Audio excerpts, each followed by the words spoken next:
शहीद विक्रम चव्हाण यांची 2018मध्ये भारतीय सैन्य दलात राजस्थानमधील सुरतगडमध्ये पहिली नेमणूक झाली.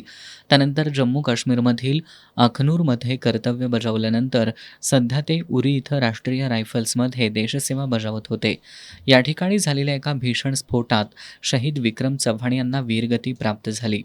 आज शहीद जवान विक्रम चव्हाण यांचं पार्थिव मूळ त्यांच्या गोंडोली या मूळ गावी आणल्यानंतर ग्रामस्थांना अश्रू अनावर झाले. वीर जवान विक्रम चव्हाण अमर रहे अशा घोषणा देत गोंडोलीसह परिसरातील लोक वीर जवानाला अखेरचा निरोप देण्यासाठी उपस्थित होते.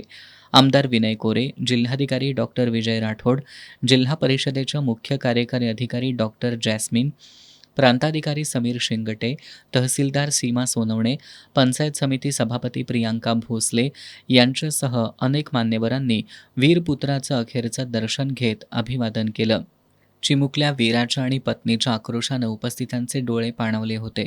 विक्रम चव्हाण यांच्या वीरमरणामुळं चव्हाण कुटुंबावर मोठा दुःखाचा डोंगर कोसळला असून कुटुंबाचा आक्रोश हृदय पिळवटून टाकणारा होता. वारणा नदीच्या तीरावर लष्कराच्या आणि पोलिसांच्या तुकडीनं हवेत बंदुकीच्या फैरी झाडून या वीर सुपुत्राला अंतिम सलामी दिली.